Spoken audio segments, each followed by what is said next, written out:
How to delete folders in Outlook 2016. This video assumes you already have an existing email account and it's configured in Outlook. Now let's learn how to delete folders from Outlook. Mouse over the folder you want to delete.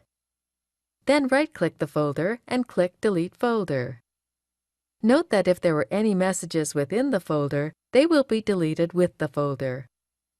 If you deleted a folder by mistake, or weren't aware that there were messages in the folder when you deleted it, you can recover them easily.